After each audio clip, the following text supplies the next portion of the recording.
audience, and of course to make sure that we are in this room today.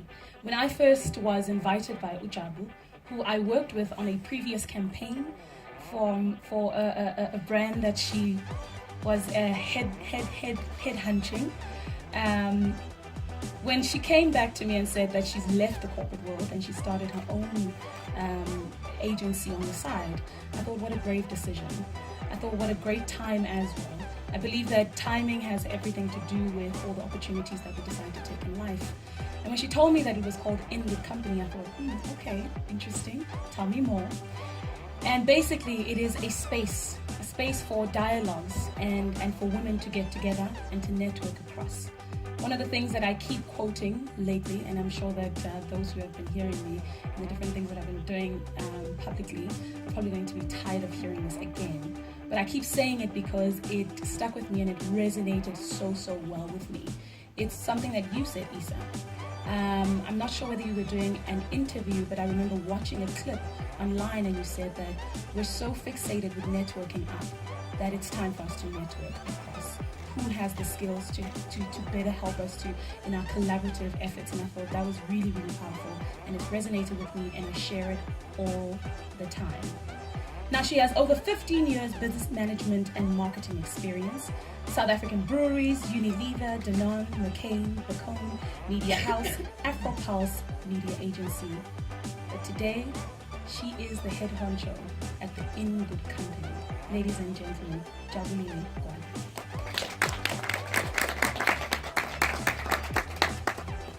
All right. Hi, everyone.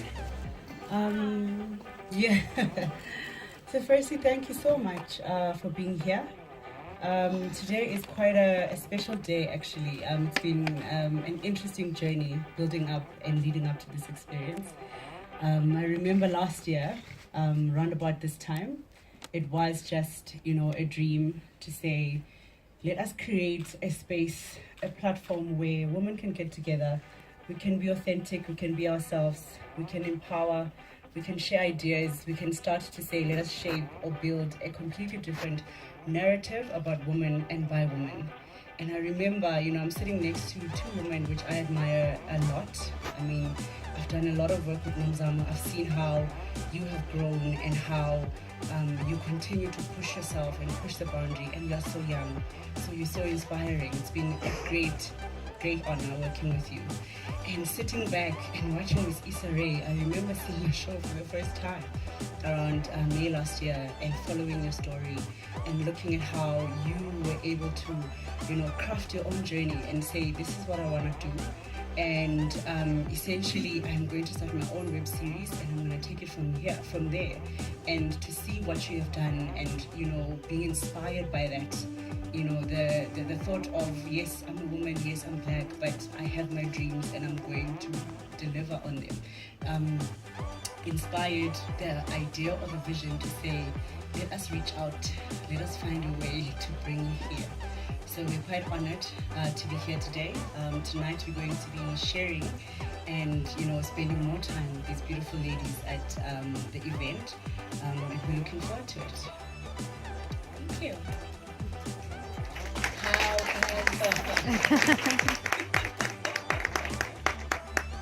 And we are looking forward to it as well. Famed for her role in HBO's Insecure TV series, American actress, writer, director, and producer, first attracted attention for her work on YouTube series Awkward Black Girl. Born to a Senegalese father and American mom, she briefly lived in Dakar during her childhood. Issa has redefined the face of Hollywood. On that, she didn't allow challenges and limitations to hinder her success. She found creative solutions to bring her dreams to life despite all the restrictions that came with being a black female head honcho in America. We're incredibly inspired. Thank you for being here with us. Thank you for having me. I'm happy to be here. Welcome home. Thank you. I think more than anything, we're all in this room just wanting to find out where the journey started. You created something that was unorthodox, that was unheard of at the time, and it's become quite a trend. You know, we look around and there's quite a lot of web series around, and I don't think it comes out of nowhere. It comes out of people that were actually inspired by the growth and the trajectory of your career, judging from where it started. Do you have anything to share with us today in terms of that journey? Yeah, the journey started in college. My senior year, I was taking a lot of credits because I had procrastinated a lot. And so, I don't know how many procrastinators are in here. I had a lot of work to do, but I'd been trying to break in still to the industry. You know, I was a senior, I was about 21, 22, 21, and submitted scripts to competitions, had gone to LA with a writing partner to try to sell a movie that featured a predominantly black cast, and was just constantly told that there wasn't room for these types of stories. And so being in school, being surrounded by, you know, my peers, my friends, black people, I was just like, oh, I have this idea for a mockumentary series that I want to shoot about what it's like to be black at my college, Stanford University. And at the time I was already putting on a lot of plays, and so I had access to a bunch of the actors who were also my friends in the school. And I was addicted to Facebook. And so I was like, it would be so cool if I could just make a series that I could post on Facebook, cast all my friends, and I knew my friends would share it because they're vain. And then, you know, maybe you could spread the word about the series. And so I, you know, wrote it really quickly and shot it and produced it, brought a camera from the library, and it spread to different schools. You know, it spread to different other Ivy League schools where people were like, this is my college experience, and it reminded some people, you know, I was inspired by the series A Different World in addition to The Office, and so for me that was an epiphanous moment where I was like, wow, I just created this from scratch. I put it out there directly to an audience, and no one told me I couldn't do it. No one was able to say no. No one was able to say there is an audience for it. And, you know, contrary to believe, there was. I had direct access to one. And so that was, for me, a moment where I was like, I should keep doing this. But then I graduated and went to New York and tried to pursue, again, traditionally theater and television and film. And was just always thinking about, like, I know that I can do this. And it wasn't until probably 3 years after college where I created my second web series, and that featured my brother. I'm always using people who are around me. My brother and his group. And that was the first time where I was like, I'm going to treat this like a traditional television series, which I release this Monday at 10 a.m. every single week. And we just worked to try to build an audience. And then by the time I did Awkward Black Girl, I had learned from the mistakes of my 2 other web series and put them to practice, and that ended up being my most successful one. And what do you see? I mean, looking back at your career, there's so many no's. It's interesting. I had a conversation with a young girl that came up to me yesterday and said, you know, what do you do? What do you do when you get all the no's each and every time? It's not easy to break into the industry. And I mean, Hollywood is such a big giant, you know, and to be able to push through the no's. Yeah. How many no's did you have to push through for you to finally have that big boom, that HBO yes, that season 1 flighting? And what was it that said, you know, you gotta keep pressing? Ooh, so many no's. No's for me, I hate hearing no, and I just try to find a way to turn them into yeses. Yeah, and no one likes no's. No one likes no's, and especially when you feel like you're meant to do something. Right. This is all that I wanted to do. So to hear no, you can't do it. For me, I just didn't believe it, you know, and I didn't believe just that there weren't people that were interested in the material that I was trying to present. And so in that way, I was just like, even if it sucks, I know that there are people that want to see this type of content. So I don't believe you. And so was it always like, even if 5 people watch it, it's okay. I'm gonna keep making it. Agree, because I was making it for my family and friends, and I was like, they're laughing, so it's funny. Enough, yes. But even I think for me, things changed when I stopped trying to create for the executives for a specific network. Like even with the first 2 web series, with the first one I tried to turn that into a television series, and again was told people don't watch shows that are that feature people in college. Like college shows just don't do well here. And so I was like, okay, try for a couple of years to get that off the ground. And then with my brother's series, my brother and his friends are hilarious to me. They're great improvisers, they're very talented musicians. And I was like, there's something here. And then in trying to make that a television series, executives were like, they have to decide whether they're going to be musicians or comedians. You can't do both. Meanwhile, like Flight of Conchords on HBO was, a great success. And, I can name other shows that had that. And it was just like, what are you talking about? And so by the time I did Awkward Black Girl, I was like, I'm not even going to try. Because they're not even messing with, something that feels as commercial as a college show. And then these guys are really funny. There's no way they're going to go for something like Awkward Black Girl. So I'm creating this for the internet. And, of course, that's the one where that's when people were hitting me up and executives were hitting me up like, let's do this, let's make this happen. But even still, it was still not as seamless. When I got an opportunity to work with ABC and created a show for them that had nothing to do with the Awkward Black Girl. It was a series called I Hate LA Dudes, based on fact.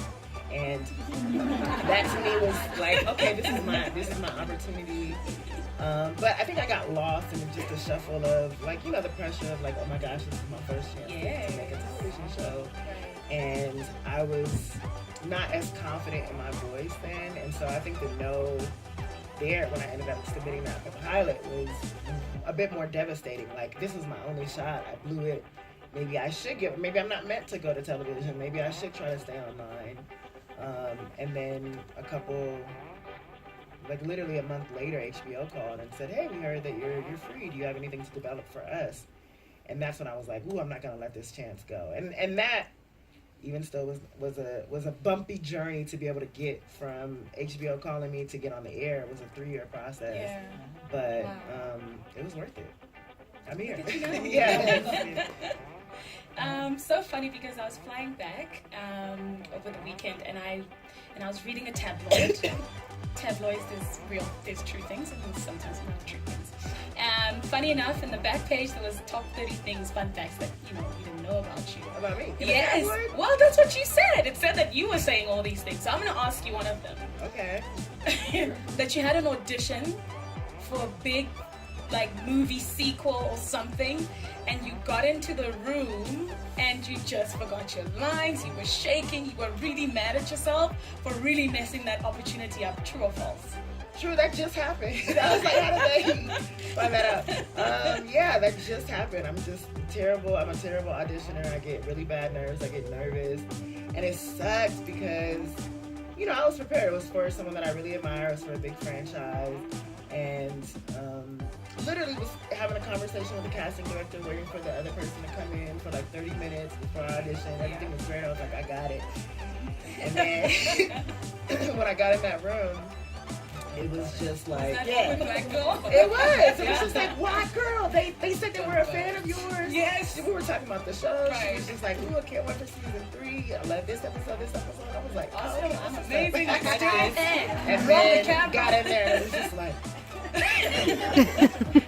and and they gave me so many chances. You could tell it was worth it. Yes. They wanted me to win. Yes. They wanted me to be great.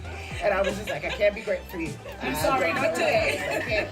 And I left there just kicking myself. And I was just like, that's how I know. I was like, shit has not changed. Still the same. You're the same. But isn't it awkward because you're usually on the other side? That's what I was thinking. And that's what messed me up too. That's supposed to it's supposed to help. I was like, that's why I was like, oh, I got the experience being on the other side. I'm very sympathetic to actors. That's just great. Because, you come in and you give your all and it is nerve-wracking. And so I think that's what tripped me out because I immediately, even when walking into the audition room, I instinctively went to their side. Okay, let's see. Sorry. Let me go. Let me Wrong go. Side. Stand. Okay. I got a slate. Okay, let me talk to the camera. And my name is. Yes, exactly. And then I just got in my own head, like, oh, what are you doing? You don't belong here. Why are you trying? And psyched myself out. It was just the worst feeling ever to know that I messed it up for myself. And But is it part of the plan to one day, you know, be on the other side and audition for other people and not for your own production? no, no, that's not part of the plan. But this was like acting ended up being like my last priority, and so for this, this just felt exciting to be able to do. But I prefer behind the scenes. I love writing. I love Why producing. do you love writing? Why? Because you're creating a world, and I do like that it's collaborative. Like the writers' room is something that I really enjoy, just because you're basically having like a dinner party every day. You're telling stories and you're crafting those stories into relatable narratives, and that's just so much fun. And then even personally, writing can be such a daunting process, just because it is so isolating and it is so personal and it's yours. And so, but there's just something so. I don't know, accomplished. It's such a huge accomplishment to create a world, and create characters, and be done with it, And see people invested in it. You see I people mean, I invested. saw Kelly Rowland. She commented. She was like, "I wish you two Yeah. could." Boop. already. Can't Yes. say the word. And that's so dope Yeah. to create characters that people identify with, and yeah, there's no one can take that from me. And then to also see talented actors and directors realize your vision and give their own version to it. There's just something so great about that and fulfilling. All right.